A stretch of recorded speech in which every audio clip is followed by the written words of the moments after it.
Bienvenue à tous dans ce nouvel épisode des rencontres de Training You. C'est un épisode un petit peu particulier aujourd'hui. On ne va pas parler du parcours ou d'une professionnelle ou présenter une entreprise. On va dérouler une étude de cas, une étude de cas de conseil en stratégie qui va être corrigée en live par Feriel Ferrad, mon invité du jour. Donc, bonjour Feriel. Merci beaucoup pour ta Bonjour. présence. Donc, Feriel est diplômée de HEC en 2017. Elle a fait plusieurs stages en conseil et en IB. Elle a ensuite rejoint le PCG où elle a travaillé pendant à peu près 4 ans. C'est ça, Feriel. Et aujourd'hui, tu as quitté le cabinet pour lancer une entreprise dans le secteur de la food. Mais tu pourras peut-être aussi nous en parler si il y a des questions sur ça.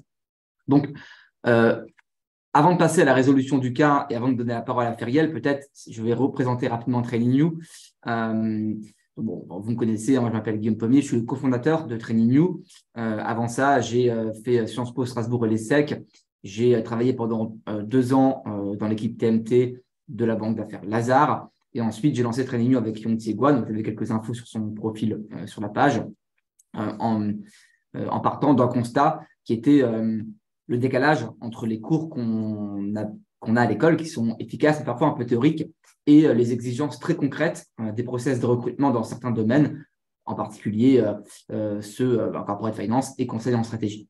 Donc, Training You a été fondé en 2019. Notre mission, notre ADN, c'est non pas de remplacer, mais de compléter les cours que vous avez à l'école avec des contenus très dédiés sur 2 éléments.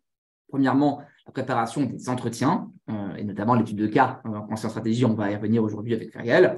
Et deuxièmement, les compétences opérationnelles, les skills que vous devez maîtriser quand vous débutez votre carrière dans l'un de ces métiers. Quelques références, on a formé plus de 6 000 étudiants depuis le lancement. La très grande majorité a suivi notre plateforme de cours en ligne.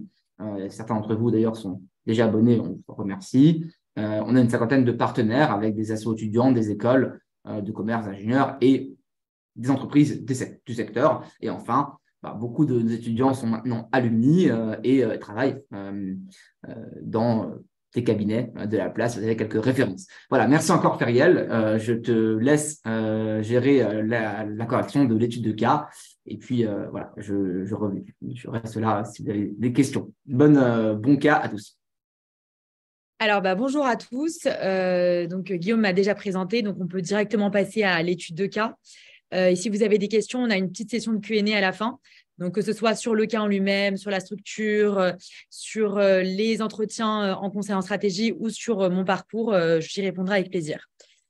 Alors, on va démarrer avec le cas. Donc, le client en question s'appelle Eat & Go. C'est une entreprise qui est en fait une chaîne de sandwicherie basée au Royaume-Uni. Et c'est la 3e plus grande chaîne au Royaume-Uni. Elle concurrence directement des entreprises telles que Subway, donc qui sont des grandes chaînes de fast-food. En termes de produits que Eat & Go commercialise, il y a une gamme de sandwichs, de boissons, de snacks qui sont de qualité supérieure. Donc, c'est assez premium comme type de produits qui sont commercialisés. Donc, Eat & Go est venu nous voir en tant que cabinet de conseil parce que il nous a expliqué son problème actuel. Il réalise en fait un chiffre d'affaires de 500 millions d'euros, mais le taux de croissance de son chiffre d'affaires ralentit.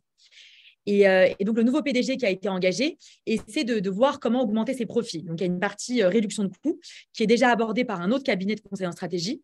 Et nous, on est vraiment mandaté pour la partie opportunité d'augmentation des ventes, des revenus.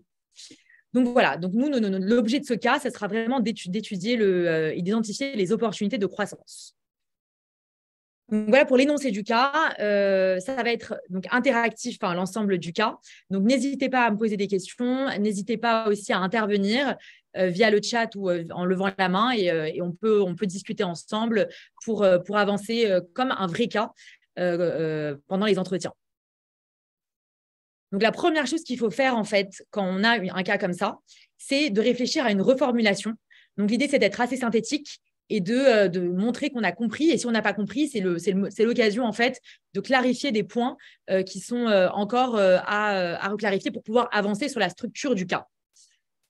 Donc, si quelqu'un veut faire une reformulation, sinon, moi, je vais vous en poser une. Mais s'il y a un volontaire, on peut déjà faire une première passe comme ça. N'hésitez pas à lever la main, comme l'a dit Feriel, sinon peut-être évidemment. dans le QNR, mais c'est peut-être plus sympa de lever la main et je Oui, vous donnerai la parole. ok. Alors, je vois pas forcément. Ah si, peut-être que c'est… Moi, je les vois normalement. Je te dirai s'il y a une main levée. Pour l'instant, non. Ok. Euh, S'il n'y a pas, je Vas-y, peux faire Feriel, ouais. je peux faire une Vas-y. reformulation. En fait, la reformulation, ce qui est bien généralement, c'est d'être très synthétique et de la faire en deux temps. Il y a une première partie qui va être de rappeler le contexte du cas. Et donc là, c'est ce qu'on met ici. Alors, donc, ce qu'on veut dire, c'est que le client s'appelle Etienne Go. Le secteur dans lequel l'entreprise évolue, donc là, c'est le food and beverage. Et le fait qu'il soit aujourd'hui présent au Royaume-Uni à travers différents points de vente avec un chiffre d'affaires de 500 millions d'euros. Donc, la première partie de la reformulation consiste vraiment à donner le contexte. La deuxième partie, c'est plutôt le problème. Donc, pourquoi le client est venu nous voir? Et donc là, le client subit une baisse de la croissance de son CA. Donc, il réalise 500 millions d'euros, mais son taux de croissance ralentit sur les dernières années. Et donc, il nous demande d'identifier des solutions pour faire croître son CA. Donc voilà, c'est tout simple la reformulation. Elle doit être assez courte, précise et en même temps bien donner le contexte et à la fois la problématique du cas. Ensuite, avant de passer à la pause, parce qu'il y a une petite pause pour que vous réfléchissiez à la structure du cas, on peut aussi poser des questions clarificatrices. Et c'est bien de poser des questions clarificatrices parce qu'il y a des éléments qui n'ont pas forcément été donnés lors de l'énoncé, mais qui vont être importants pour vous pour définir la structure et ensuite vous guider dans l'approche que vous allez avoir et dans vos recommandations. Donc, de même, si quelqu'un se propose pour des questions clarificatrices, je dirais, on peut en discuter. Et vraiment, n'hésitez pas, hein, c'est complètement interactif, il n'y a pas de bonne ou de mauvaise réponse. Là, c'est des questions ouvertes pour un cas. Alors, Feriel, on a quelques étudiants qui ont Ah, posé des questions dans le Q&A, donc ok. je les relaye. On a Rita qui propose, avez-vous un objectif précis, chiffré? Alors oui, tout à fait, c'est un bon point. En effet, c'est de se poser la question de l'objectif et aussi à quel horizon de temps. Généralement, on aime bien savoir aussi l'objectif, en fait, c'est quand est-ce qu'on veut l'atteindre. Et dans le cas actuel, l'objectif, c'est de faire 5% de croissance à horizon 5 ans. Donc ça, c'est l'objectif. Et en effet, c'est une question très importante, surtout quand on a un cas de croissance. Et si on ne sait pas où on va, la direction, on aura du mal à estimer les solutions qui font sens et qui répondent vraiment aux problèmes du client. Super, merci Feriel. On a une deuxième question de clarification qui nous est posée par Samy. Est-ce que c'est un problème qui concerne l'industrie ou nous concerne nous uniquement? Alors, très bonne question aussi. Alors, en l'occurrence, ça va être un problème qui nous concerne nous, ça concerne l'entreprise en question. Et les concurrents tels que Subway, ce n'est pas un sujet actuel puisque ça fonctionne plutôt bien et le marché est présent. Donc, c'est vraiment un sujet lié à l'entreprise. Parfait. Une troisième question de clarification posée par Quentin. Sont-ils originaires du Royaume-Uni et présents dans le monde ou bien est-ce qu'ils sont seulement installés au Royaume-Uni? Alors, aujourd'hui, ils sont au Royaume-Uni uniquement. Très bien. Et on a Cléo qui nous demande des informations plus précises sur le marché du client. Est-ce qu'on en a? Alors, on n'a pas forcément d'informations sur le marché. On sait juste qu'en effet, comme l'a demandé, alors je crois que c'est Samy, il n'y a pas forcément de sujet au niveau de l'industrie, au niveau du marché au Royaume-Uni. C'est vraiment lié à notre client. Parfait. Donc là, il y a une autre proposition qu'on avait mise qui était le nombre de points de vente. Et de même, c'est pas une question forcément, c'est une question intéressante, mais en l'occurrence, c'est pas un sujet qu'on va forcément aborder, mais on pourra aborder plus tard. Mais c'est pas une question clarificatrice nécessaire à ce Et stade. Feriel, tu avais Cléo qui aussi nous demandait, donc voilà, c'était un petit Ah, peu en lien avec les points de vente, quelle distribution, magasin, drive ou à livrer. Donc, c'était effectivement le d'accord. point que tu viens d'aborder. Oui, bah, c'est exactement. Donc, les formats de distribution, c'est des points de vente, que ce soit des franchises ou non, c'est uniquement via des points de vente. Super. Ensuite, j'ai tout de suite jumpé à la partie 2, la structure. Donc, pour la structure, là, c'est le moment où, en fait, après les questions clarificatives, clarificatrices, vous pouvez prendre une pause de 45 secondes, hein, pas beaucoup plus, une minute max. Il ne faut pas laisser un blanc trop long, mais c'est très important de prendre cette pause-là pour réfléchir à la structure de son cas. Et je dirais que c'est la partie la plus importante d'un cas. Si vous abordez un cas en conseil en strat sans structure, c'est quand bien même la réflexion est bonne, quand bien même la logique est là et quand bien même les recommandations sont intéressantes, si quelqu'un n'est pas structuré et organisé, ça va être un vrai sujet. Donc là, on va proposer en fait une structure pour aborder cette question-là. Donc, de même, si vous avez des idées de structure pour réfléchir à l'augmentation du CA, qui est la problématique, on repart du problème pour ensuite définir l'arbre un peu qu'on veut poursuivre pour se guider, en fait, les axes pour guider la résolution du cas. On a des propositions? Alors, n'hésitez pas à lever la main ou l'écrire. Pour l'instant, non. Je crois que quelqu'un veut revenir sur la slide d'avant. Ah non, pardon. Je crois qu'il y a quelques propositions. Oui, exactement. Alors, du coup, donc Ulysse qui nous propose d'avoir une catégorisation en croissance interne et croissance externe. Alors, croissance interne versus croissance externe, qu'est-ce qu'on en… Enfin, si Ulysse, tu peux juste un peu préciser ce que tu entends. Alors, attends, il y a aussi des étudiants qui lèvent la main, donc ça sera peut-être plus simple. Ah, ok, ça sera peut-être… Donc, déjà, Lamia qui avait une idée de structure. Lamia, tu peux parler. Oui, bonjour, vous m'entendez? On t'entend. Oui, du coup, moi je pensais qu'on pouvait catégoriser en deux temps, soit augmenter le volume, soit augmenter le prix pour pouvoir faire augmenter le chiffre d'affaires. Oui, tout à fait. C'est la façon d'aborder le chiffre d'affaires. Si on peut être un petit peu plus précis sur ce qu'on entend par volume et prix dans le contexte de Eat and Go, ça serait la perfection parce que c'est en effet la structure, hein, c'est l'approche. Mais ensuite, si on donne une approche qui s'adapte vraiment au contexte du client, ça sera encore plus fort, plus impactant. Pour ce qui est du volume, vous m'entendez toujours? Oui, je crois. Oui. Bon, pour ce qui est du volume, je dirais qu'il faudrait augmenter le nombre de points de vente au Royaume-Uni. Okay. Et pour du prix classique, augmenter le prix du menu ou le prix donné initialement. OK. Alors déjà, la partie volume, tout à fait, je suis d'accord, c'est le nombre de points de vente. Et ensuite, la partie prix, je pense que ce que tu dis est tout à fait correct. On est déjà peut-être trop granulaire. On pourrait être un peu plus high level encore avant d'arriver à… Le prix, c'est déjà une proposition possible. On peut avant, je pense, aller un step encore en amont dans la proposition partie plus revenu. Et ça, je peux à la limite le dire, c'est exactement, c'est le prix, mais c'est peut-être au niveau du point de vente, réfléchir à comment on peut augmenter les revenus du point de vente. Et il y a différentes façons d'augmenter les revenus du point de vente. Donc, si on regarde rapidement, donc là, la partie, donc c'est ce que tu disais, donc le nombre de points de vente pour la partie volume. Ensuite, les revenus par point de vente. Donc, ça, c'est pour la partie revenus. Et ensuite, donc ça, c'est vraiment la structure très high level. On peut aller ensuite un step en dessous. Et c'est ce que tu proposais déjà pour les revenus quand tu parlais du prix. Si on commence peut-être juste par les points de vente, quels axes vous verriez sur le nombre de points de vente si on va juste une granularité encore au-dessus, si on veut être un peu plus précis pour réfléchir à cette brique-là. Alors, on avait d'autres mains levées, Karen qui voulait parler. Donc, Karen, tu peux donner tes idées. Vous m'entendez? Ouais, on t'entend. Ok, alors moi, j'ai fait ma structure en 3 points principaux. Donc, j'ai commencé avec augmenter le nombre de points de vente. Et dans ce point, il y a localement et le deuxième point, c'est internationalement. Donc, le deuxième grand point, c'est augmenter le montant d'euros ou de pounds dépensés par client. Et dans ce point, il y a augmenter les prix. Alors, j'entends plus rien. Ouais, je pense que c'est un petit problème de son de ton côté, Karen. Alors, peut-être il y avait Boyang aussi qui voulait une parole pour parler de sa structure. Boyang, tu peux aussi intervenir si tu veux.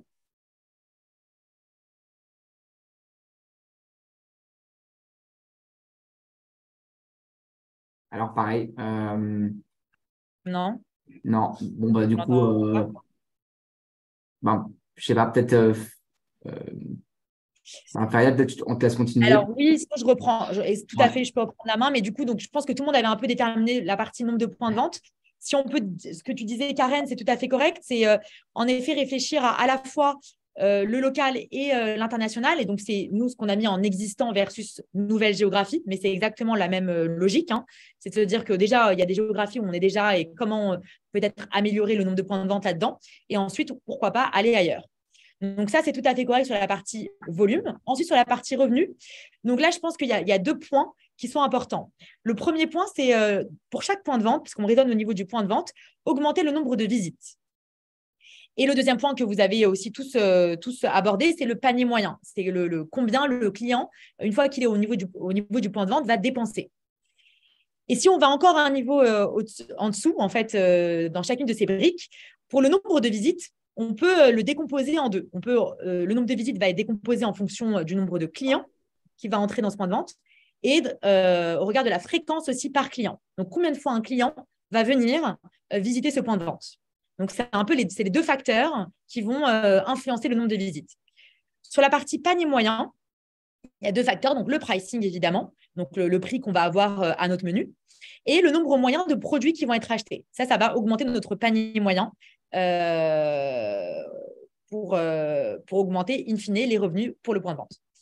Donc, voilà pour la structure complète. Évidemment, on peut réfléchir, on peut être plus ou moins granulaire, mais en tout cas, en termes de l'aspect volume versus revenu par point de vente, c'est vraiment la façon dont il faudrait aborder le cas, parce que ça permet vraiment d'avoir une structure MICI en abordant les points complètes, décorrélés les uns des autres et en avançant en fait dans le cas.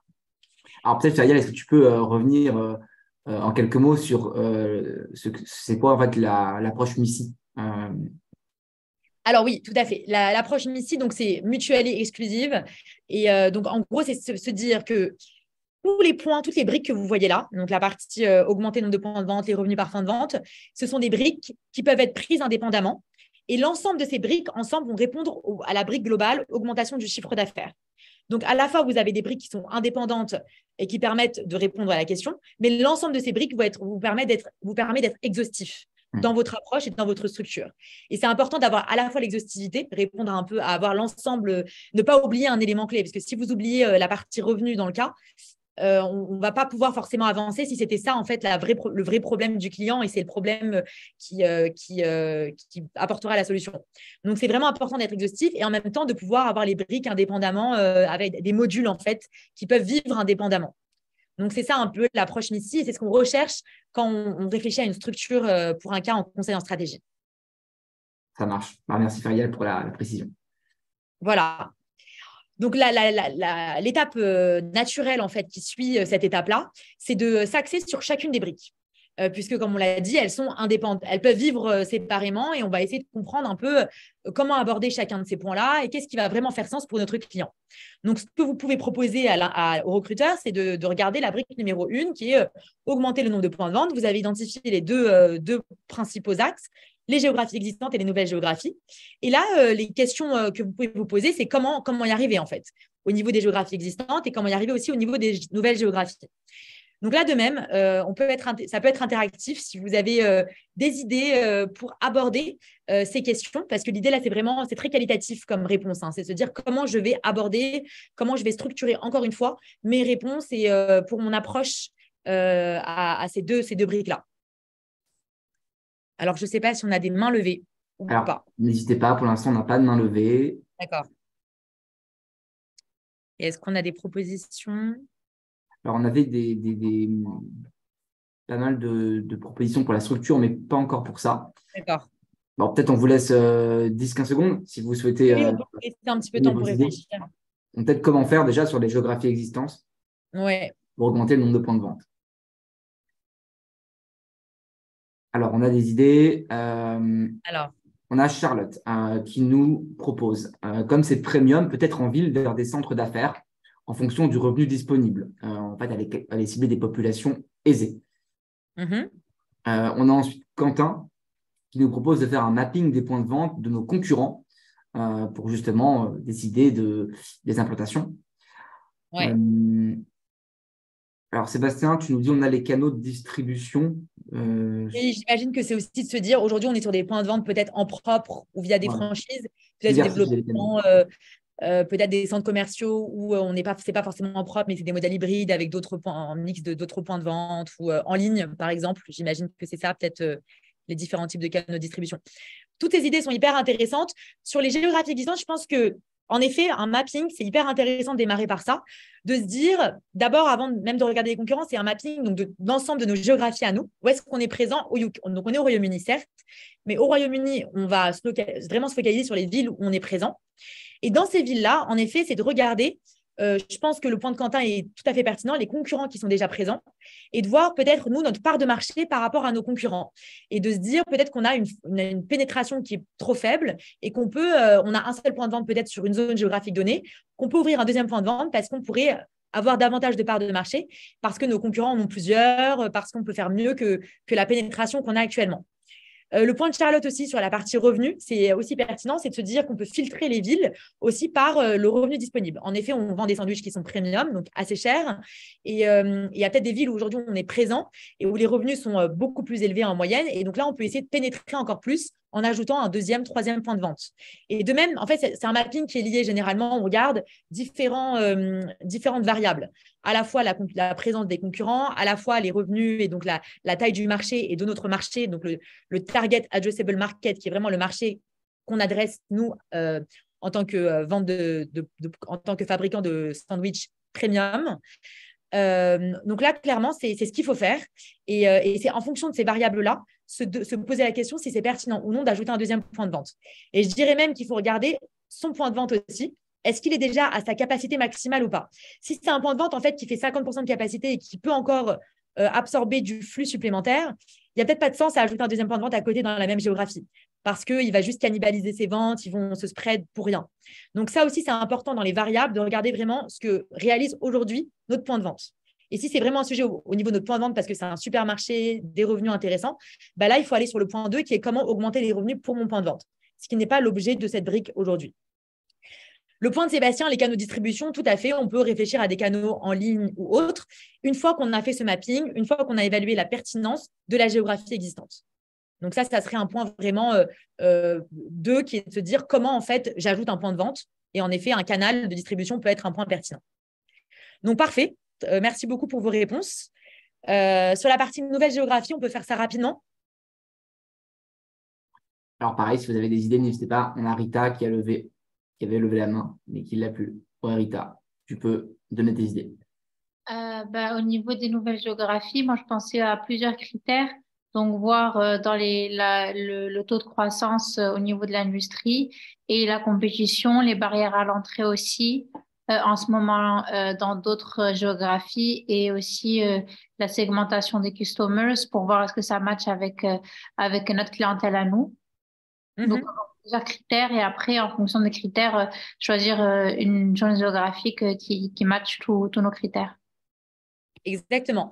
Oui, tout à fait. Il faut en effet évaluer différents critères, tout à fait. Et c'est des critères qu'on prend aussi indépendamment. Donc, tu as évoqué le marché. Donc, c'est la taille du marché potentiel. Et ça, c'est très important de le mettre au regard de l'objectif de notre client. On ne peut jamais oublier l'objectif qu'on a dans la question clarificatrice initiale qu'on a posée. On sait que l'objectif, c'est d'atteindre 5% en 5 ans. 5% de 500 millions, 25 millions. Donc, chercher un marché qui nous permet d'atteindre cet objectif. Sinon, c'est un marché pas du tout intéressant pour nous. Donc, ce point est hyper important. La segmentation client que tu as évoquée aussi. Et là, je pense que c'est la partie consommateurs et habitudes des consommateurs. Est-ce que on a des consommateurs qui sont pertinents pour nous, donc des consommateurs similaires finalement aux consommateurs du Royaume-Uni dans leurs habitudes alimentaires, etc.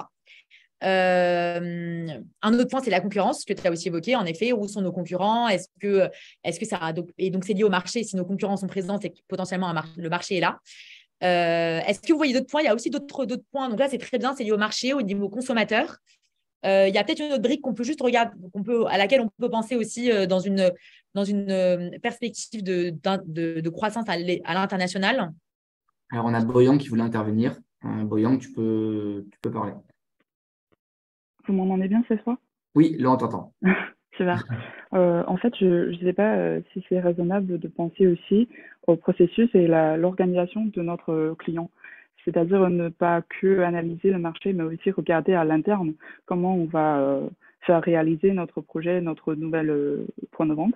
C'est-à-dire regarder prestataires, ressources et après comment producteurs, vente et aussi le RH, système d'informatique, etc. pour voir si c'est faisable. Oui, tout à fait. Alors, tout à fait, c'est un point important de considérer la faisabilité. Et donc, je pense qu'il y a deux niveaux. Et d'abord, il faut toujours regarder le niveau déjà la pertinence. Est-ce que c'est pertinent d'aller dans cette géographie? Et c'est pour ça qu'on commence par le marché, la concurrence, les consommateurs. Et le dernier point que tu évoques, la faisabilité, moi, je dirais même la faisabilité externe. Est-ce que le marché nous permet, en fait, est-ce qu'on peut entrer dans ce marché? Donc là, il y avait le sujet des barrières à l'entrée, certes, mais aussi le sujet, et dans les barrières à l'entrée, pardon, on peut penser à la régulation. On peut penser aux opérations. Est-ce qu'en effet, j'ai des fournisseurs qui peuvent livrer dans ce marché-là? Donc, toute cette faisabilité à la fois légale, régulatoire, opérationnelle de l'intégration dans un nouveau marché. Donc, ça, c'est vraiment encore lié au marché. Mais ensuite, dans un second temps, uniquement, je dirais, une fois qu'on a un peu shortlisté des géographies pertinentes sur tous ces critères-là, regarder si notre client en interne peut affronter ça. Mais on part du principe que la première étape, la première brique, c'est vraiment de se dire est-ce qu'il y a une opportunité de marché avant de se dire si en interne, on peut faire des réorgs. Parce que généralement, si un client vient nous voir et qu'il est ouvert à des opportunités, il aime bien un peu avoir toutes les possibilités et ensuite nous dire en effet ce qui est réaliste et ce qui ne l'est pas en fonction de ses people, etc. Mais ça, c'est encore une fois modulable en fonction de l'opportunité derrière, hein. Mais c'est une brique importante, l'interne, qu'on regarde après dans un second temps si on veut aller plus loin pour aborder un marché. Donc, merci beaucoup. Super. Très, très belle réponse. On peut peut-être passer à la partie 2, donc, qui est la partie revenus. Donc, augmenter les revenus par point de vente. Et donc, l'ensemble des briques qu'on avait déjà identifiées.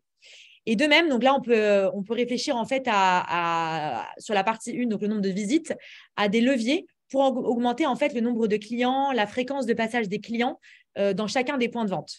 Et donc là, il y a plein de possibilités. Donc, de même, si vous avez quelques idées, on peut rapidement en discuter. On peut vous laisser réfléchir en quelques secondes. Bon, on va laisser. On a des idées dans le Q&A. Alors, il y a Mehdi qui nous propose d'utiliser les programmes de fidélité. Alors, ça, c'est un très Lamia pour proposer aussi de mettre en place ce système. Tout à fait. Ça, c'est un très bon point et c'est quelque chose qui fonctionne toujours très bien, notamment quand on a des points de vente physiques avec du passage et des clients qui potentiellement travaillent autour. Et le programme fidélité, en effet, est une belle… c'est clairement une opportunité à évaluer. Alors, on a Alia qui nous propose des points par sandwich acheté pour obtenir un sandwich gratuit. Donc, j'imagine que c'est un peu le même système que le plan de fidélité. C'est juste une modalité du plan. Oui, c'est exactement ça. C'est une possibilité de fonctionnement du système de fidélité, tout à fait.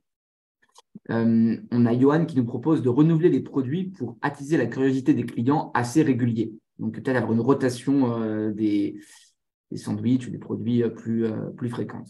Tout à fait. Ça peut donner davantage de visibilité, faire de la communication autour de ces nouveaux produits pour en effet faire venir des clients réguliers qui mangent toujours la même chose et qui veulent peut-être découvrir autre chose. Donc, complètement, c'est tout à fait une possibilité. Peut-être deux dernières idées. On a Sébastien, du coup, qui nous propose de mettre en place une stratégie marketing via la mise en place d'événements éphémères pour attirer une nouvelle clientèle. Oui, tout à fait. Alors, exactement, on peut faire des événements en physique. Donc, profitons du fait qu'on a des points de vente. Et en effet, ça peut être des points éphémères avec des nouvelles recettes à tester, des dégustations gratuites, différents types d'événements possibles et toujours de la communication autour de ça. Ça, c'est une très bonne idée.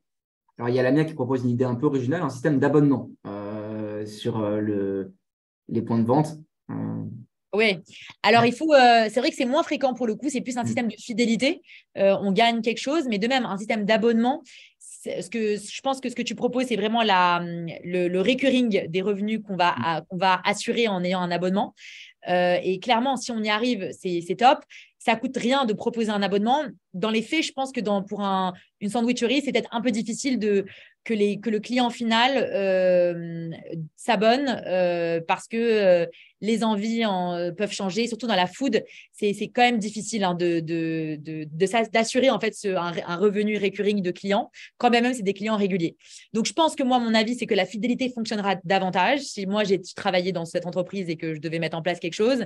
Mais ça peut être original et une nouveauté dans la food et pourquoi pas, hein, peut-être qu'il y a des clients qui sont fans et qui s'abonneraient.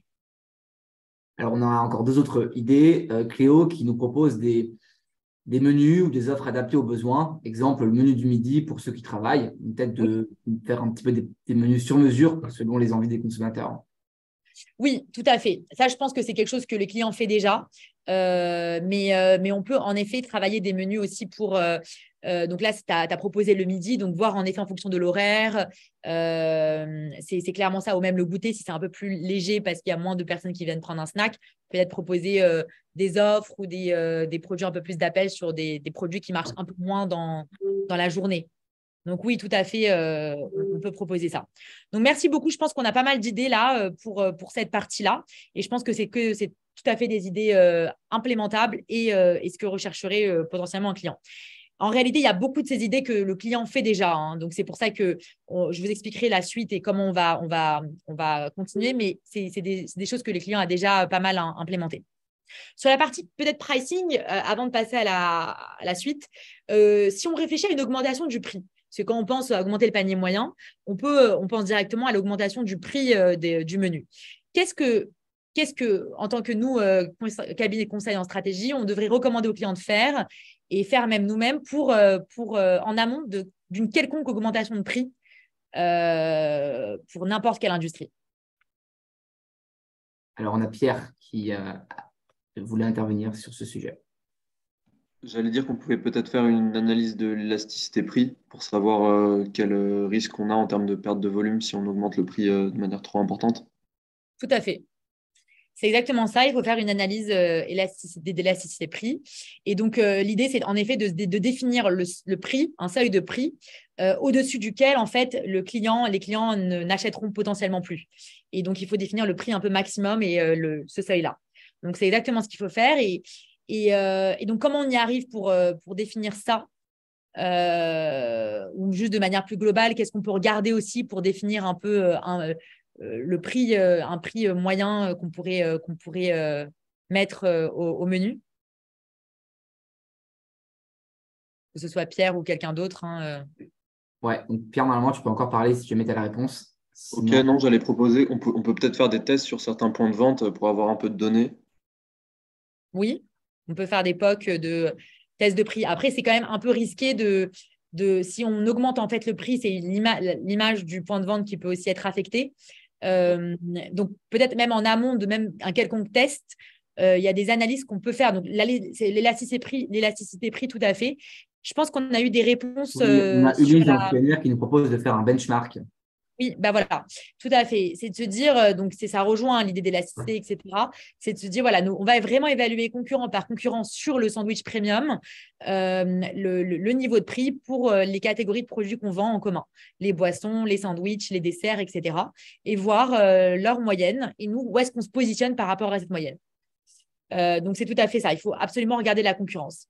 Et Fayette, tu avais aussi une idée de Quentin, avant de passer à la question numérique, qui voulait augmenter le prix des produits complémentaires, type boissons et snacks, pour que ce soit plus indolore en fait.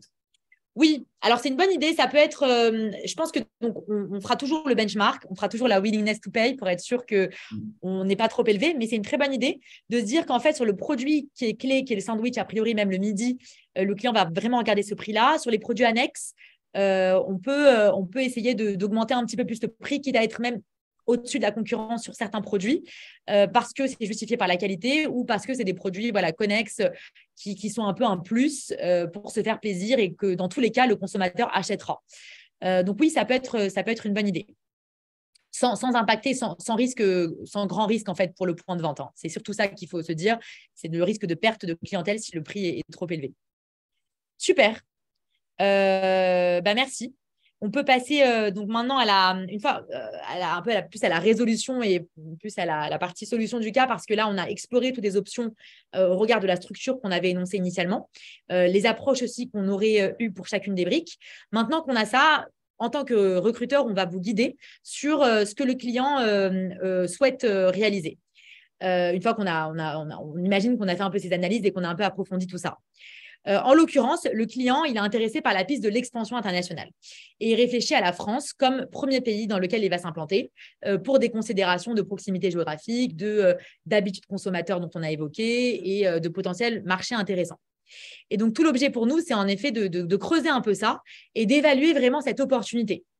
Qu'est-ce qu'on doit absolument… la première chose qu'on doit… quand je dis ça, j'ai l'impression qu'il y a une réponse correcte, mais il y a un élément qui est important auquel on doit revenir pour évaluer l'opportunité de ce marché français. Là, est-ce qu'on a des idées? Alors, on a Chouroux qui nous propose d'étudier la taille et la croissance du marché. Tout à fait. Alors, on va en effet exactement évaluer l'opportunité financière parce qu'on se rappelle toujours l'objectif initial qui est d'augmenter son revenu, donc d'augmenter sa croissance et de 5% en 5 ans. Donc, il faut qu'on évalue si ce marché français est pertinent pour atteindre cet objectif. Donc, on va en effet faire un sizing du marché potentiel pour notre client. Pour faire ça, on structure, en fait, c'est un market sizing, on va structurer ce market sizing. Il y a plusieurs étapes. Et de même, comme on a fait une structure tout à l'heure pour le cas, on a une sous-question ici. On doit refaire une structure pour répondre à cette sous-question. Donc, on peut y aller étape par étape. Si quelqu'un a déjà une idée de comment aborder la structure de manière globale, on peut déjà en discuter. Sinon, on va y aller étape par étape. On a Karen qui voulait intervenir sur cette thématique. Désolée, j'ai été coupée la fois passée, mais bon. Je pensais qu'on commence par la population de la France et après on filtre par le pourcentage de personnes qui vivent dans des régions urbaines. Ensuite, on peut filtrer par le pourcentage de personnes qui sont assez aisées, parce qu'on a dit que c'était des sandwichs premium. Et ensuite, on continue par filtrer par le pourcentage de personnes qui mangeront un sandwich au lieu de quelque chose d'autre. Voilà, c'est à peu près mon idée. Excellent, c'est exactement comme ça qu'il faut raisonner et qu'il faut aborder le market sizing. Donc, on démarre en effet par la population et estimer le nombre de clients sur le marché des sandwichs en France. Et comme tu l'as très bien dit, c'est en effet partir de la population française, donc 60 millions d'habitants, et ensuite de sizer la population urbaine. Et de même, ça, vous pouvez poser la question à l'intervieweur, vous pouvez lui demander… Moi, voilà, ce qui est important, c'est l'approche, la structure. Donc, comme tu l'as très bien dit, ce qu'on va vous dire, c'est que c'est environ 80%. Et ensuite, le revenu, comme tu l'as aussi dit, parce qu'on n'oublie pas qu'on est sur du premium. Et donc là, c'est 40% environ de personnes qui gagnent. Là, le seuil qu'on a pris, c'est 35 000 euros. C'est le salaire brut annuel qu'on a pris pour estimer ces 40%. Donc là, on a quelques calculs, 60 millions fois 80% fois 40%, on arrive à 19 millions.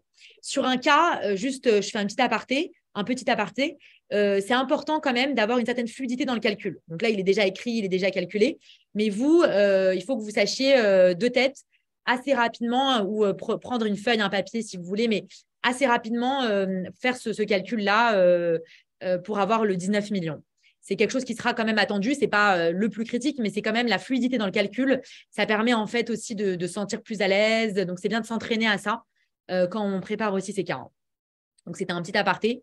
Ensuite, étape 2, donc, comme tu l'as déjà dit, Karen, c'est en effet d'estimer le nombre de clients sur le marché de sandwich premium. Et donc là, c'est de se dire, on a 19 millions de personnes qui sont potentiellement notre cible adressable, mais dans ces personnes-là, qui va acheter des sandwichs premium? Et donc ça va dépendre des habitudes de consommation, parce qu'il y a des personnes qui n'achèteront jamais de sandwich. Là, donc là, c'est le chiffre que vous allez essayer de chercher du recruteur, c'est environ 20% qu'on va vous dire. Donc de même, vous n'hésitez pas à poser la question. Tant que vous avez déjà l'approche, c'est le plus important. Le 20%, on vous le donnera. Donc, de même, on fait un petit calcul. 19 millions fois 20%, c'est 3,8 millions de personnes qui sont susceptibles, de clients en tout cas potentiels, sur le marché des sandwichs premium en France. L'étape 3, alors peut-être que bon, je vais vous la dire alors que j'aurais pu vous laisser la chercher. Mais bon, c'est un peu naturellement, une fois qu'on a évalué ça, c'est la fréquence. C'est la fréquence d'achat. Une fois qu'on a vraiment notre cible, qu'on a identifié les clients pertinents pour Eat & Go, c'est de se dire combien de sandwichs premium ils vont acheter par semaine. On peut raisonner par semaine, on peut aussi raisonner par mois, mais je pense que le plus intuitif sur la partie sandwich, c'est quand même se dire, même si on se met sur nous-mêmes, en fait, c'est de dire, OK, moi, par semaine, j'y vais combien de fois si je suis un consommateur. On a pris une fréquence moyenne de 2 fois par semaine, et donc il suffit de multiplier les clients fois le nombre voilà, fréquences par semaine, et on arrive à 7,6 millions, qui est l'estimation des ventes par semaine. Hein. On est vraiment sur ce… C'est important de revenir toujours au niveau en fait, qu'on regarde quand on fait un calcul. Maintenant, j'ai peut-être vous laisser réfléchir à l'étape 4, qui découle un peu spontanément d'étape 3.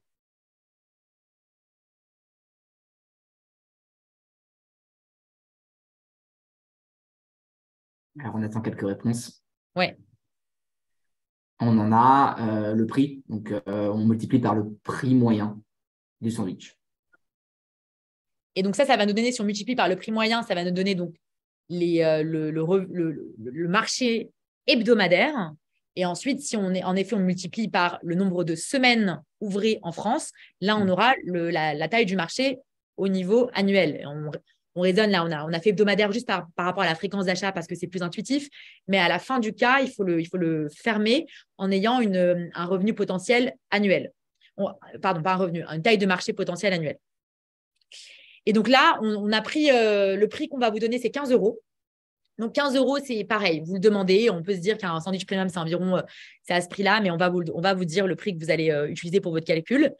Et vous allez avoir des intervieweurs parfois qui vont vous dire d'estimer vous-même un prix. Ça peut être, vous pouvez dire 10 € si vous voulez. Ça dépend des personnes. Mais l'idée, c'est vraiment d'avoir le calcul et le raisonnement qui est de multiplier donc, la fréquence d'achat par semaine par le prix moyen, par le nombre de semaines ouvrées par an. Et là, on arrive à une taille de marché de 5,7 milliards d'euros. Et donc, la conclusion, c'est que cette opportunité, elle est quand même assez intéressante au regard de l'objectif. Hein. Je voyais dans le chat que Quentin avait rappelé ça. Il me semble que c'est ça, Quentin. Mais en tout cas, voilà, quelqu'un avait rappelé le fait qu'il fallait toujours regarder par rapport à l'objectif. L'objectif étant de 25 millions sur 5 ans. On a un marché potentiel de 5,7 milliards. On n'a pas terminé, mais on se dit que c'est quand même un marché qui est assez gros. Comment on clôture un peu le cas au-delà de dire que c'est intéressant? Pareil, est-ce que vous avez des propositions pour la partie finale, qui est la partie vraiment clôturée par rapport à ce qu'on vient de voir et par rapport aux recommandations en next step?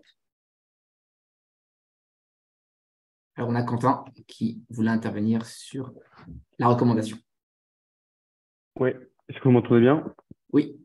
Oui. Eh bien, je propose qu'on compare 25 millions par rapport à 5,7 milliards, combien ça fait de pourcents du marché, et qu'on le compare avec notre part de marché au UK pour voir si c'est une part de marché qui semble possible d'atteindre en France.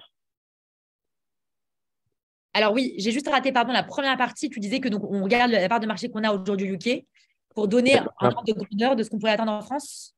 Oui, on compare notre objectif de 25 millions par rapport au marché de 5,7 milliards. Oui. Et cette part de marché, on la compare à notre part de marché au UK pour voir si c'est atteignable. Tout à fait. C'est une façon de raisonner. C'est en effet ça, c'est se dire qu'au UK, on a été capable d'atteindre ça. En France, on pourrait être capable d'atteindre ça avec les ressources marketing, etc. derrière. Tout à fait. Et peut-être juste donc une réponse déjà que vous pouvez apporter, c'est de se dire que en fait, le marché aujourd'hui, il est total en France, il est de 5,7 milliards. Et que quand même vous preniez que 1% de ce marché-là, une part de marché de 1%, vous avez déjà 57 milliards qui est au-dessus de votre objectif. Donc, en effet, c'est très bien de dire qu'on met au regard de la part de marché au UK. Comme c'est le 3e plus gros acteur, ils ont une part de marché bien plus importante que ça. Donc la France, juste sur le principe de 1%, ça a l'air d'être un marché très pertinent au regard de cette taille-là. Donc, c'est bien quand vous faites votre recommandation de vraiment repartir sur une sorte de synthèse de même en disant qu'en effet, la piste qu'on a voulu aborder, qu'on a voulu creuser, c'est l'expansion internationale, notamment en France. Donc, resynthétiser ça. Pour ce faire, on a regardé l'opportunité en termes de marché français et on a évalué cette opportunité à environ 5,5-6 milliards d'euros. Si, en effet, on fait un benchmark, comme tu le disais, Quentin, je pense que c'est pertinent de dire ça, on peut regarder pour avoir une taille de marché vraiment précise. On n'a pas ce chiffre aujourd'hui, on peut juste se dire que 1%, même avec 1% uniquement, on atteint déjà l'objectif. Donc, c'est au regard de ça, on peut se dire que c'est un marché qui est quand même intéressant et qu'on peut explorer. Avant de regarder les prochaines étapes, je crois qu'on avait une question de Emma qui disait, ouais, Guillaume. Oui, mais je peux la relayer. Donc, on considère que les 20% des clients premium achètent 2 fois sur 2 des repas premium. Pour chacune des 2 fois, ils achètent un sandwich premium. Est-ce que c'est bien ça le raisonnement sur C'est le raisonnement. C'est en effet, on est toujours sur le marché premium. Et donc, le fait d'avoir regardé en fait les clients qui achètent, on a fait un moment, on a pris 20% du marché. On a pris l'ensemble du marché des gens qui avaient des revenus conséquents, etc. Et ensuite, on a pris 20% qui sont les clients qui achètent des sandwichs premium. Et donc, en fait, ce qu'on a pris comme hypothèse dans la fréquence, c'est que 2, c'est la moyenne de sandwichs premium achetés par semaine pour ces clients-là. Ils peuvent acheter 3-4 sandwichs. Peut-être qu'ils ont 4 en fait, fréquences d'achat et sur les 4, on n'en a pris que 2. Mais ce qu'il faut retenir, c'est la fréquence d'achat pour les sandwichs premium. C'est ce qui nous intéresse uniquement. Honnêtement, que ce soit 1.5, 2, 3, c'est juste le fait d'avoir raisonné, de se dire que c'est la fréquence pour les sandwichs premium qui est importante. Alors ensuite, une fois qu'on a dit ça et on se dit qu'en fonction du marché et en fonction de l'objectif du client, ce marché fait sens, quelles sont les prochaines étapes auxquelles on pourrait penser pour clôturer ce cas? Parce qu'une fois qu'on a dit ça, la recommandation, elle est intéressante, mais on peut aussi pousser un peu le cas plus loin pour un peu ouvrir les opportunités. C'est toujours bien de parler de prochaines étapes à la fin d'un cas pour clôturer le cas dans ses recommandations.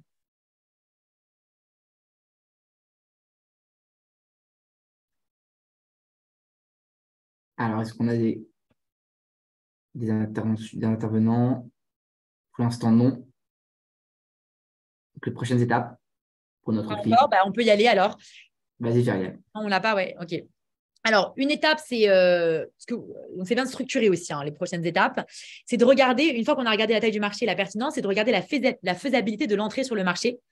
Donc, la faisabilité à la fois opérationnelle, on avait évoqué les fournisseurs, le sourcing des produits, est-ce qu'on peut les exporter aussi facilement? En termes de régulation, de même, c'est un marché assez similaire, donc ça doit être assez simple. Mais donc, toute la partie vraiment faisabilité d'entrée et donc les barrières à l'entrée potentielles qui sont sous-jacentes. Ensuite, la part de marché, en effet, là, on dit qu'une des façons de raisonner sur ce point-là, c'est en effet de regarder la part de marché actuelle qu'on a. C'est aussi de regarder la part de marché de nos concurrents sur ce marché en France. C'est de regarder, voilà, si Subway est en France, quelle est sa part de marché aujourd'hui, combien ils ont réussi à atteindre, avec combien de points de vente, etc. Donc ça, c'est une next step qu'on aimerait bien regarder. Et on peut toujours aussi réfléchir à autre chose. Donc, on a en effet regardé l'opportunité en France. C'est aussi regarder les opportunités de croissance du revenu. À d'autres alternatives pour augmenter les revenus de notre client. Ça peut être donc à la fois… je pense que si on intègre un marché français, c'est de regarder les différents types de points de vente, les différents types de canaux qu'on peut installer en France versus le Royaume-Uni. Peut-être qu'il y a des canaux qui sont plus pertinents pour le marché français. On peut revenir aussi à la question du type du revenu par point de vente, toujours sur le marché français, aussi sur le marché UK. C'est des éléments qu'on n'a pas forcément abordés pour ce cas, mais il y a des moyens d'accroître le revenu en augmentant aussi le revenu pour chaque point de vente et réfléchir aux stratégies en France, typiquement, qui fonctionneraient. Donc là, c'est tous les points qu'on avait déjà abordés sur les stratégies de fidélisation, marketing, etc., qu'on pourrait aussi adapter pour le marché français. Voilà. Donc voilà pour le cas. Maintenant, je vais te laisser, Guillaume. On peut peut-être passer à cette slide. Et ensuite, bien sûr, non, juste très rapidement, mais pour ceux qui postulent en ce moment même dans les cabinets de conseil en stratégie, vous pouvez retrouver nos packs en ligne, nos packs de préparation en ligne aux entretiens. On a 3 packs en conseil en stratégie. Ces 3 packs sont accessibles et ils sont sans engagement. Ça veut dire que vous pouvez payer un abonnement mensuel et puis vous résiliez quand vous voulez. Vous avez accès jusqu'à la fin du mois. Et c'est vraiment très flexible. Et si vous avez aimé ce cas corrigé par Feriel, on en a beaucoup d'autres sur ce modèle-là qui sont corrigés sous format vidéo, dialogue entre le candidat et le consultant sur la plateforme. Donc, on a plus de 172 cas au total dans le pack premium. Et ces cas sont répartis selon les frameworks, selon le niveau de difficulté. Vous pouvez avoir un parcours à votre rythme pour progresser et voir un petit peu quels sont tous les types de cas auxquels vous pouvez être confrontés en entretien. Au-delà des cas, on a des cours qui vous expliquent comment réussir chacune des étapes d'un processus de recrutement conseil en strat, le dossier de candidature avec CV, la démotivation, les tests en ligne, le fit, les études de cas, bien sûr, avec les market sizing, les différents frameworks, etc. On a des fiches secteurs, on a 14 fiches secteurs qui vous donnent en fait les grandes tendances, les KPIs et l'actualité des principaux secteurs. Ça vous aide aussi pour résoudre un cas qui pourrait tomber sur ce secteur-là. On a des fiches aussi sur les principaux cabinets. Donc, dans chacune des fiches, vous retrouvez une description du cabinet, du process de recrutement pour ce cabinet-là. On répond à la question « Pourquoi ce cabinet ?» On vous donne en fait des arguments qui vous permettent d'argumenter, de motiver votre candidature pour ce cabinet-là. Et on vous donne aussi des exemples de cas qui sont tombés en entretien récemment pour ce cabinet et des actualités. Voilà, et vous pouvez aussi retrouver dans nos packs tous des podcasts exclusifs qu'on a réalisés avec des consultants, ou des anciens consultants comme Feriel, qui vous retracent leur parcours, leur mission en poste, et puis qui vous donnent des conseils. Voilà, donc n'hésitez pas, pour ceux qui souhaitent démarrer ou booster leur préparation pour les cabinets de conseil. On a encore quelques minutes. Si vous avez des questions à poser sur le cas ou plus globalement à Feriel, sur son parcours, son expérience au BCG, n'hésitez pas. Oui, alors il y avait juste une petite question, je crois, Guillaume, qui parlait de l'assessment des coûts d'ouverture si on veut aller en France pour les points de vente. Et alors, oui, tout à fait, c'est un point, en effet, en prochaines étapes. Je pense qu'avant de… Ça, c'est vraiment le point, une fois qu'on a acté que ce marché était pertinent et qu'on voulait vraiment entrer sur ce marché, c'est en effet l'assessment de ce que ça va nous coûter. En réalité, ça, c'est une question d'évaluation du profit in fine. Là, on a regardé vraiment l'aspect revenu. Est-ce qu'on peut chercher des revenus intéressants et au regard de ça, on va mettre les coûts. On peut regarder les coûts qu'on a aujourd'hui au Royaume-Uni et en fait, ça va être un ordre de grandeur de ces coûts-là qu'on va devoir aussi avoir en France et pas au-dessus parce que si c'est au-dessus, en effet, la marge sera plus faible et donc ça ne sera pas forcément un marché pertinent. Donc, tout à fait, c'est une étape encore, je dirais une troisième étape, une fois que vraiment on a étudié l'opérationnalité, la faisabilité opérationnelle, vraiment la pertinence du marché et qu'on veut vraiment entrer ce marché-là. La dernière étape, c'est de considérer où, comment, quel point de vente, quels canaux et donc les coûts sous-jacents, évidemment, à la fois coûts fixes, coûts variables, en interne, etc. Mais c'est vraiment encore… c'est encore un step suivant une fois qu'on a vraiment acté l'intérêt de ce marché-là. Donc, si vous avez des questions, peut-on prendre quelques secondes? Oui, tout à fait. Pour une recommandation, alors oui, pas aussi longue que pour la structure initiale du cas après les questions clarificatrices, mais tout à fait. On peut prendre quelques secondes. C'est toujours bien de se poser pour avoir une synthèse qui soit aussi structurée avec à la fois la synthèse du cas et les propositions, des recommandations, les étapes suivantes. C'est toujours bien de se prendre 15 secondes et ça ne sera pas pénalisé. Enfin, tant que ce n'est pas non plus trop long, ça ne sera pas pénalisé. Je me suis remis sur la slide d'avant vu que certaines personnes voulaient la revoir. On a Karen qui a levé la main, qui a une question aussi. Karen? Moi, c'est juste une question. Est-ce que durant les entretiens, est-ce que l'étude de cas est beaucoup plus compliquée que ce qu'on vient juste de faire ou pas d'habitude dans les entretiens en général? Ça dépend. Je pense que là, ça te paraît peut-être simple parce que c'est un sujet qui parle à tout le monde. On parle de la food, de sandwich, donc ça apparaît tout de suite très simple. Il y a beaucoup de cas en fait où vous allez dans des secteurs qui sont un peu plus… je dirais, qui mettent moins à l'aise. Mais ça ne veut pas dire que le cas est pour autant plus compliqué. Mais on a juste plus peur parce que ça ne nous parle pas du tout. Si on vous met dans le secteur de l'aérospace ou dans les paiements ou dans quelque chose de beaucoup plus SaaS, B2B, clairement, on va avoir un peu peur. Mais in fine, c'est toujours la même logique de structuration du cas, de réfléchir aux briques qui sont mises ici, de réfléchir à… Vous allez avoir une composante calcul mental, forcément. C'est vrai que ce cas est, je dirais, moyen. Ce n'est pas très difficile, ce n'est pas très facile. Il y a quand même pas mal de… En fait, dans ce cas, ce qui était important, c'est d'avoir les briques qui soient vraiment adaptées au client. de pas juste dire, tu vois, volume versus prix, c'est trop, tout le monde va le dire. Si tu dis, toi, voilà, nous, on regarde vraiment les points de vente parce que c'est ce qui nous intéresse, on va regarder la fréquentation de chaque point de vente. Là, ça montre que tu as compris le contexte du client et c'est ça aussi qu'on va évaluer, c'est ta capacité à t'adapter à chacun des clients et de répondre vraiment au contexte précis. Donc, si c'est un cas en plus qui te parle vraiment bien, c'est encore l'opportunité de te mettre vraiment encore plus dans un contexte complètement réel et de parler à un client comme il aimerait entendre la structure parfaite pour qui s'adapte et qui correspond vraiment à son cas. Donc, je dirais qu'il y a quand même un mix à la fois de bonnes structures à avoir. Là, de calcul aussi, il y avait un market sizing. Donc, il y a un peu de calcul mental, réfléchir à des étapes, etc. Ça peut être classique comme cas, mais c'est vrai qu'il y a des cas plus compliqués. Hein. Je ne vais pas te mentir, hein, il y a des cas quand même plus compliqués. Et j'ai encore une dernière question, si je peux. Oui. C'est juste moi, quand je fais la structure, j'arrive à la faire, mais en 2 minutes ou 2 minutes et demie. Je n'arrive pas à la faire en... Genre, j'ai même pas le temps de finir d'écrire en 40 secondes. Je ne comprends pas comment on est supposé le faire en 40 secondes ou 1 minute. Ouais, peut-être plutôt 1 minute que 40 secondes, mais en fait, 2 minutes, ça me paraît un petit peu long quand même. Généralement, un cas, il me semble que c'est 20 minutes, 20-25 minutes. Si c'est 45 minutes, ça va être peut-être la moitié du temps parce qu'il y a quand même du fit qui va prendre un petit peu de temps. Et entre l'énoncé du cas, les temps de réflexion, la résolution du cas, si c'est 2 minutes, je pense que ça va être un petit peu long. Comment tu peux faire déjà quand tu écris, je pense que tu le sais, mais moi, je ne mettais pas forcément toutes des phrases, hein, je mettais juste des mots-clés. Je mettais, tu vois, augmentation de CA, une flèche, pour aussi gagner du temps dans l'écriture. Ça paraît banal, mais je pense que ça permet. Et toi, si tu te comprends, en fait, personne ne va te demander ton papier, donc il faut juste que tu te comprennes. Et après, il faut vraiment, je pense, réfléchir aux briques. Réfléchis pas forcément à comment je vais répondre à chacune des sous-briques, qui est en fait plutôt une interaction avec le recruteur qui va aussi te guider hein. Assez rapidement. Il va te dire, bah, ça, c'est intéressant, mais en fait, ce n'est pas le sujet aujourd'hui. Donc, réfléchis à autre chose.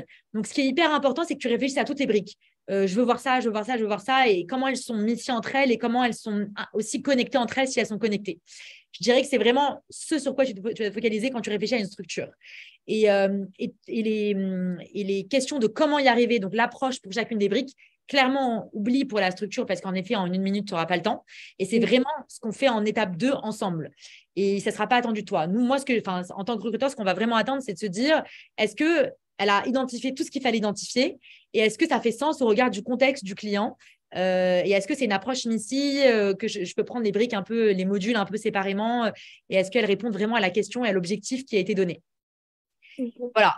Donc, je comprends que ça… Et je pense qu'il n'y a pas de mystère. Hein, il faut faire des cas, il faut en faire beaucoup. Plus tu en fais, plus tu vas prendre la main. Et c'est ce que disait Guillaume. Tu vois, plus tu fais des cas corrigés, plus ça va être naturel pour toi. Moi, je sais que j'en avais fait pas mal hein, avant de faire mes études de cas à l'époque. Et c'est ça qui te rassure, qui te met en confiance, qui te permet d'aller plus vite. Il n'y a pas, honnêtement, in fine, il faut en faire. Ok, d'accord, merci. On a une question de Zacharia qui a levé la main. Zacharia, tu peux la poser. Hello, déjà merci beaucoup pour votre temps. C'est très cool d'assister à cette étude de cas. Moi, j'ai juste une question. Il y a quelque chose qui me trouble un peu dans la structure, c'est que là, on parle de croissance. Il n'aurait pas fallu faire une petite partie liminaire où on fait un diagnostic externe. Même si on a dit pendant les questions de clarification que la concurrence connaissait pas le même problème, etc. Mais est-ce qu'il ne faudrait pas juste pour la forme faire un petit diagnostic externe en amont ou est-ce qu'il vaut mieux l'intégrer comme on l'a fait directement dans la structure, dans une des petites briques? Ouais, c'est une bonne question. Je pense que tout à fait, en l'occurrence, ce n'était pas un sujet, mais tout à fait dans les questions clarificatrices, donc une fois que tu as reformulé et que tu veux poser des questions, c'est clairement une question qu'on aurait pu aussi se poser. On a parlé de la concurrence, on a parlé du marché. Est-ce que le marché se porte bien? Est-ce que le marché va mal? Ça, c'est clairement… Ça va t'aider en fait dans ta structure. Quand tu poses ces questions-là, tu vas voir en fait si le recruteur va te dire c'est pas un sujet ou si c'est un sujet. Si c'est pas un sujet, et que en fait dans ton approche tu vas faire toute une brique là-dessus. Honnêtement, en disant j'ai passé du temps à évaluer le marché et la concurrence, c'est que tu l'as pas forcément bien écouté. Si tu vois que c'est un sujet et qui te dit les concurrents traversent aussi un peu une période de crise, clairement dans ta structure tu vas l'aborder différemment. Tu vas mettre un peu plus d'emphase là-dessus. En l'occurrence, on l'a dans la structure, et ce n'était pas forcément beaucoup abordé, mais c'était quand même dans les géographies existantes. Quand tu évalues un peu tes géographies et tu as ton envie d'ajouter des points de vente dans de l'existant, c'est hyper clé de se dire, de regarder le marché, la pénétration du marché, les concurrents dans ce marché-là, pour voir la pertinence d'ajouter un point de vente sur une zone géographique donnée dans laquelle tu es déjà présent. Donc, c'est un peu l'approche de géographie existante. Mais dans ce cas actuel, ce n'était pas du tout pertinent de faire une brique spécialement pour la partie marché parce qu'on t'avait dit en question clarificatrice que ce n'était pas un sujet que les concurrents traversaient, enfin, ce n'était pas un problème que les concurrents traversaient aussi. Donc, Ok, voilà. donc ça veut aussi dire que pendant la partie de clarification, il faut vraiment poser un max de questions à l'intervieweur, parce que là, je vois qu'on en a posé enfin, que deux. Et j'ai du mal à savoir, enfin, assez souvent, j'ai du mal à savoir si j'embête un peu l'intervieweur quand je pose trop de questions, s'il vaut mieux laisser quelques questions pour la partie structure, ou alors s'il faut vraiment avoir toutes les infos dont j'ai besoin pour Oui. faire la structure la plus adaptée possible. Ouais, moi, je pense qu'il faut poser des questions clarificatrices, c'est important. Un max, non. Je pense que 3 questions, c'est bien. 2-3 questions. Une question importante, surtout, là, on est dans un cas de croissance. Une question importante, c'est l'objectif. Si ce n'est pas dit dans l'énoncé du cas, qui est un peu, c'est vrai, un peu high level, un peu global, c'est important de se dire, là, on me demande de croître, mais c'est quoi, en fait, quantitativement, qu'est-ce qu'on attend, en fait, exactement? Parce que c'est ça qui va aussi guider ton cas. Donc, je pense que la question sur l'objectif, si ça n'a pas été dit, est importante. La question du marché, comme tu l'as dit, c'est aussi important parce que ça va te permettre tout de suite de comprendre, de guider un peu ta structure, comme je te le disais. Et donc, je pense que je poserai cette question du marché et ou de la concurrence. Et je pense qu'en posant en fait, les concurrents, ça résout un peu la question du marché. Donc, c'est une bonne façon d'entrer sur cette question-là, c'est de se dire, est-ce que c'est un problème qui est isolé de Hit and Go ou est-ce que c'est un problème vraiment plus général? Donc ça, c'est pour moi les 2 questions un peu naturelles.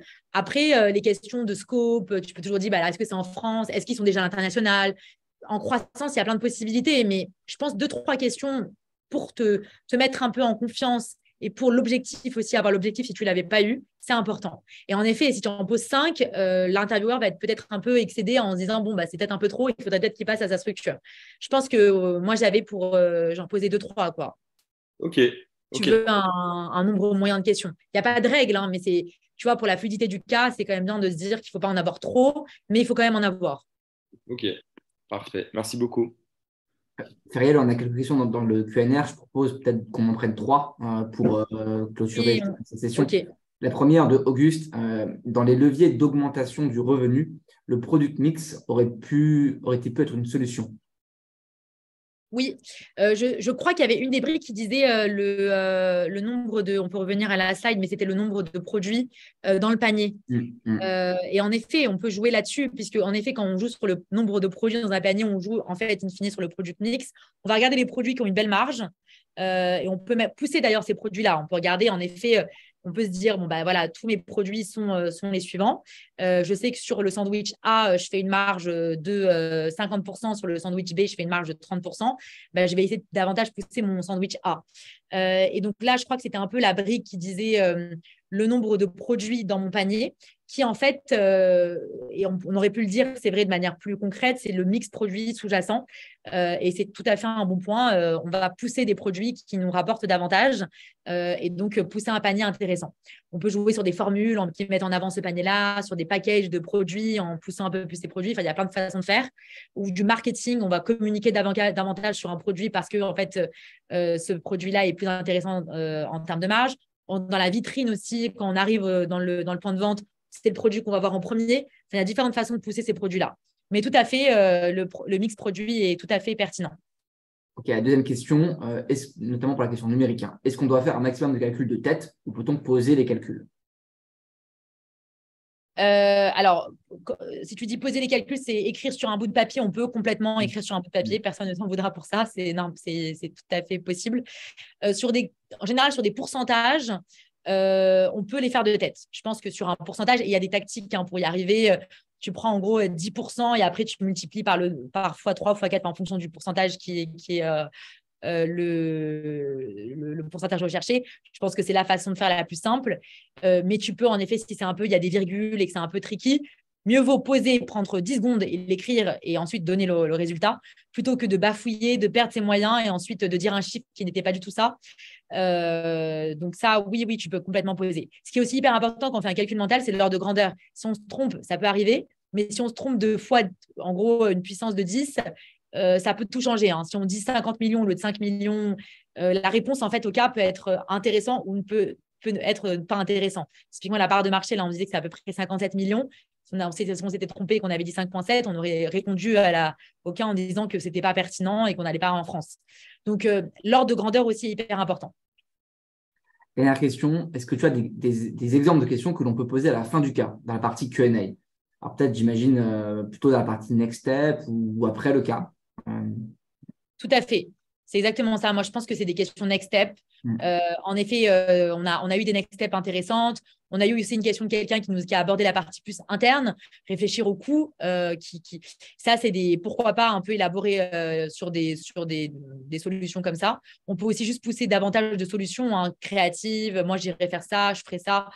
Qu'est-ce que vous en pensez? Ou alors, si c'est un cas réel, et généralement c'est des cas réels, hein, mais dire, voilà, si vous avez travaillé dessus, surtout l'intervieweur n'a pas forcément travaillé sur le cas qu'il propose, mais s'il a travaillé dessus, voilà, qu'est-ce que vous avez regardé, comment ça s'est passé, etc. Moi, je posais aussi des questions sur l'intervieweur. Généralement, il vous explique au début du cas son parcours, ce qu'il fait comme practice, etc.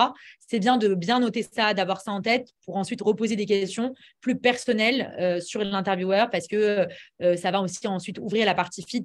Et donc, c'est une bonne façon d'ouvrir cette partie-là. Merci beaucoup, Feriel. Merci à vous d'avoir suivi la session. 2 rendez-vous pour la suite des événements en conseil en strat chez TrainingView. La semaine prochaine, ce sera le 1er février, le mercredi 1er février. On recevra une associate du BCG, pour le coup, qui est en poste, qui vient de rentrer il y a quelques mois. Et ce sera un retour d'expérience sur ses candidatures et son début de carrière au sein du BCG. Et dans 15 jours, ce sera le mardi 7 février. Feriel nous proposera un deuxième cas. Donc, si vous avez apprécié la résolution de celui-ci, n'hésitez pas. Donc, on communiquera bien sûr sur les canaux habituels, les réseaux sociaux et par mail pour ceux qui nous suivent. Voilà, merci à tous. N'hésitez pas à suivre la page LinkedIn pour ceux qui ne le font pas encore. On met beaucoup d'actualités sur les secteurs et notamment aussi notre actualité à nous sur nos événements. Et puis, pour ceux qui souhaitent prendre un pack pour démarrer ou booster la préparation, n'hésitez pas, on sera ravis de vous accompagner dans votre préparation. Merci à tous. Merci encore, Feriel, pour ton temps, pour tes conseils. Et je vous souhaite une excellente fin de journée. Merci à tous. À bientôt.